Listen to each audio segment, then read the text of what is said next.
Hey everyone, welcome back to another YouTube video. We're so happy to have you here. I'm Rachel. And I'm Jessica, and we're the Certified Occupational Therapy Assistants with Harkla. And today we're going to give you 5 sensory activities to do with your infant. Let's face it, having a new baby is a little overwhelming. It's a little stressful, especially knowing or not knowing how to play with them and how to interact with them and how to facilitate really just the overall sensory development and wellness in your child, right? Have no fear, we've got you covered. We're gonna make everything easy for you to understand, and we're gonna teach you exactly how to implement some sensory activities for your baby. Yes.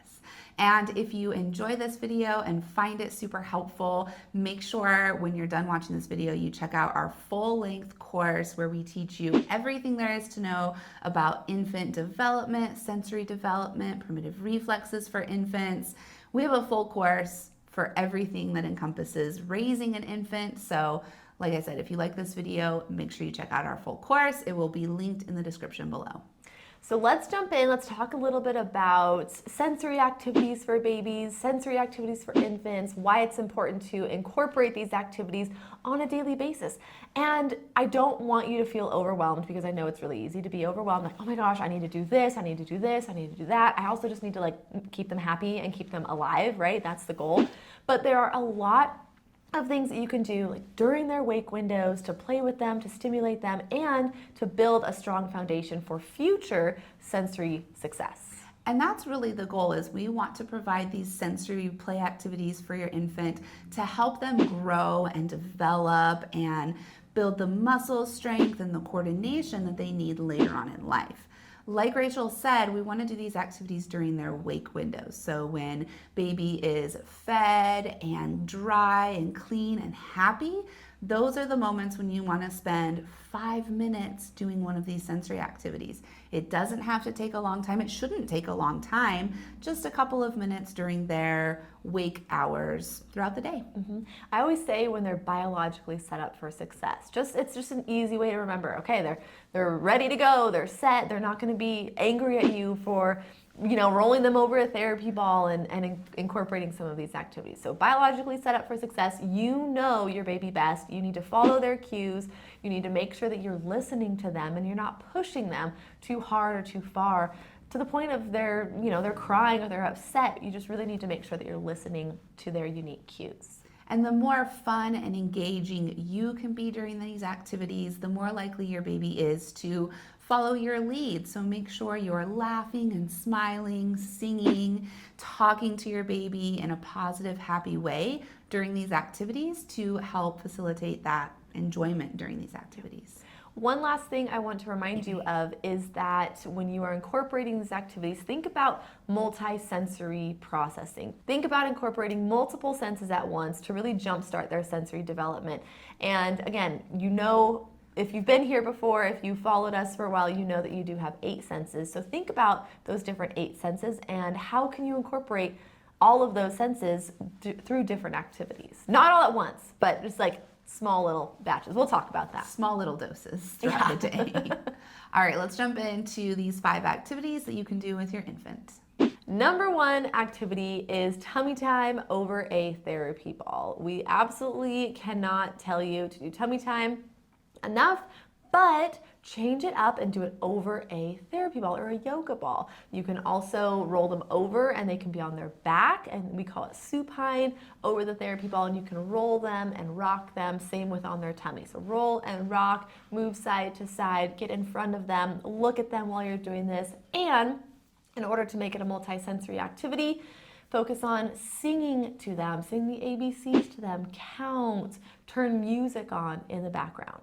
Another thing you can do is place a mirror in front of them while they're doing their tummy time over the therapy ball. You can place suction toys on the mirror for them to reach for or even just look at. They can look at their reflection. We know babies love to look at themselves in the mirror, so it's super motivating.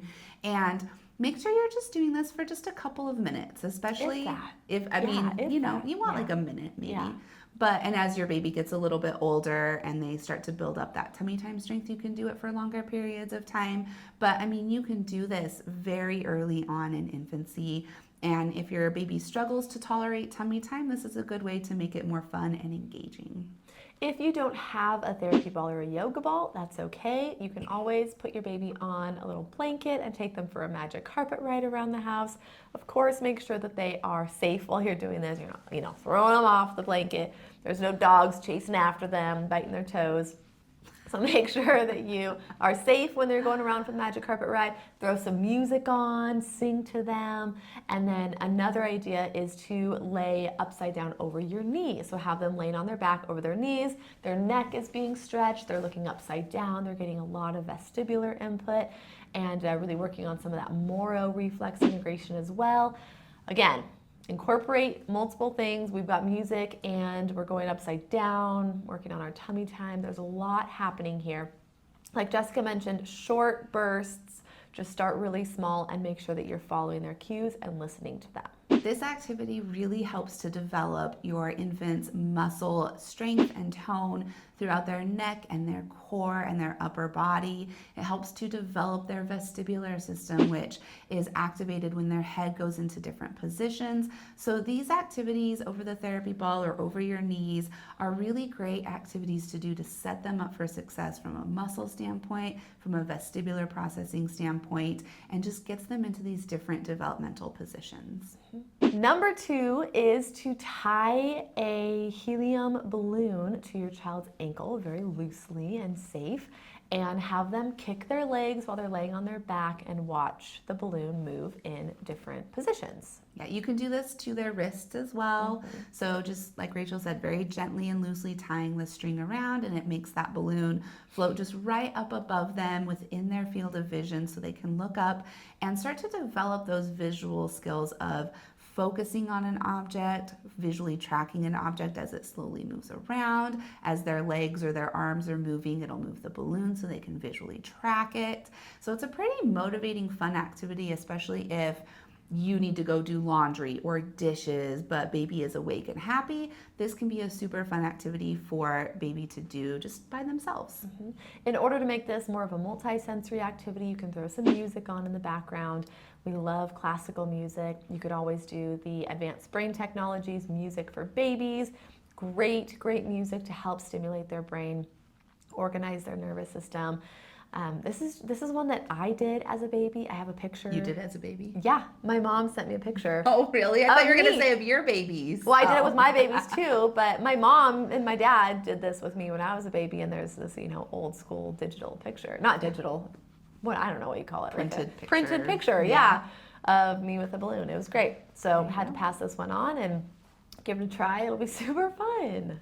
Keep in mind that if your baby has started to independently roll over from their back onto their tummy, that this activity should be more supervised so that the string doesn't get caught on your baby in some way. But also if baby is starting to roll over, then there are other activities you can do. So this one is really great for before your baby is independently rolling over. Number 3 is using oral motor vibration or just stimulation inside of the baby's mouth. Inside their mouth, on their tongue, outside of their mouth. We really want to make sure that baby is getting used to different textures and feelings inside their mouth. They're practicing lateralizing their tongue, elevating their tongue, moving their tongue around in their mouth. It's a great way to help prepare them for solids. It's a great way to help push their gag reflex back as they're getting ready to start solids. Things like a long textured teether that they can hold independently around like 4 or 5 months that they can chew on. But using a Z-Vibe by Arc Therapeutic is a great way to provide some desensitization to their mouth and really wake up their oral structures. This one can be done as soon as you bring them home. You just grab that Z-Vibe and just very lightly stroke their cheeks and stroke their lips. Very gently go inside their mouth, just really quickly. Don't have to do this for a long period of time. As baby gets a little bit older, and like Rachel said, around that 4 to 5 month, they can hold it themselves and explore with it. But this is a really great one to do a couple of times a day, just really quick, 10, 15 seconds of stimulation to their oral structures to, like Rachel said, get them used to different textures, prepare them for solids later on in life. To make this multi-sensory, you could put music on in the background, or you could turn a metronome on, or a metronome app on your phone or YouTube, set it to your heart rate or set it to 60 beats per minute. It's a great regulating tool, and it's a great way to work on that internal rhythm. That rhythm is so beneficial for babies, especially new babies, because you think about they are in the womb and they have that constant rhythm that they have to listen to and process with your heartbeat and the blood flow and everything. So when they come out of the womb, it's really helpful to add that metronome back into their daily routine.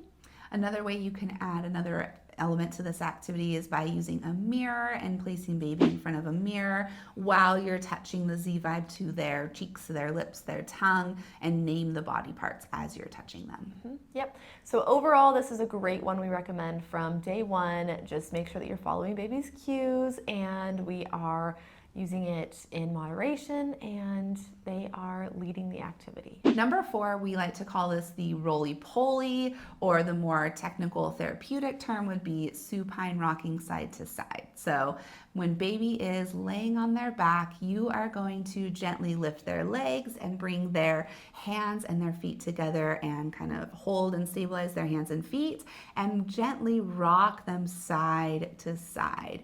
This can be an alerting activity for baby. This is another one where you want to be super fun and engaging with baby. So singing a song, making silly faces. You can place toys on either side of baby so that as they are rocking side to side, they have something fun to look at as they go side to side. And only do this a couple of times. This doesn't have to be a long activity. You could just go a couple of rocks to each side and then maybe gently give baby some massage afterwards, because sometimes that rocking side to side can be overstimulating to the sensory system. So providing some deep pressure via massage to the arms and the legs and the trunk can help reorganize the nervous system afterwards. Now, I know we keep saying listen to your baby, follow their lead, but also there's a delicate balance between finding that just right challenge. So yes, these activities can be difficult, especially this one. We're moving, at a decent speed. We're getting a lot of vestibular and visual stimulation, but maybe they're uncomfortable the first time. That doesn't mean you should never do it again. You should make sure that you're continually providing them with this input in order for their brain to learn to process and modulate it. If we do it once and they're uncomfortable and they hate it and we never do it again, that could potentially lead to some vestibular challenges down the road. I'm not saying it will, but I'm just saying if they're not enjoying it, maybe there's a reason why, and we should help their body learn to process and modulate it a little bit more efficiently. And that's where doing this for a very short amount of time comes into play. If you do this activity and it makes baby uncomfortable the first time, make sure you're just doing maybe one rock to each side and then you stop. And then later on after nap time, they're happy again and you do one rock to each side. And you just do a little bit at a time and you slowly build up their tolerance and their ability to process that sensory input to hopefully potentially get to a point where they enjoy it and they're having fun because their brain and their body understand and know how to process that sensory input.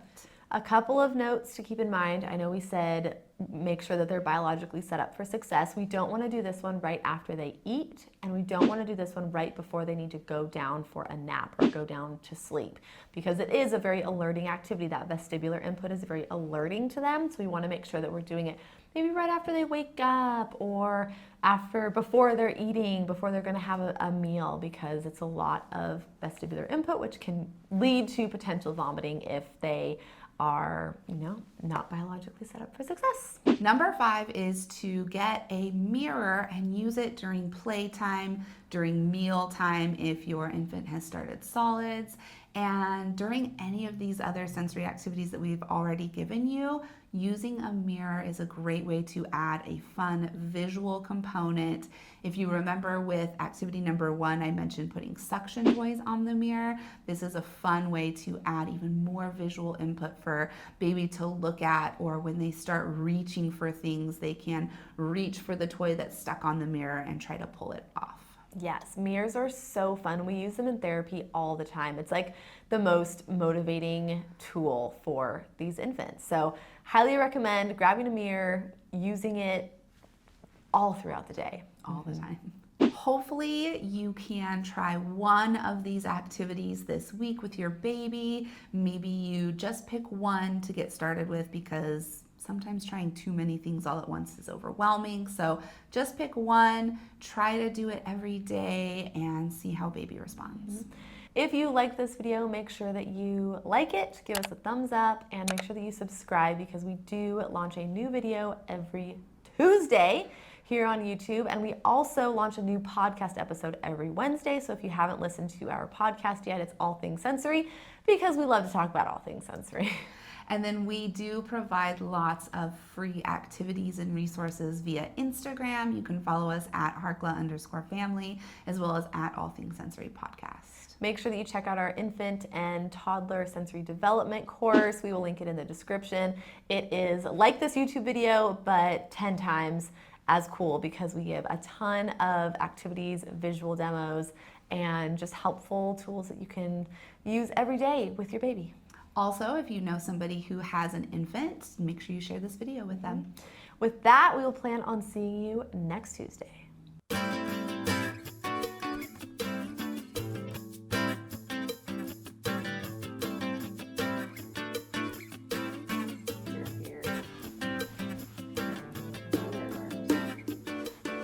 I brought another shirt. Should I change?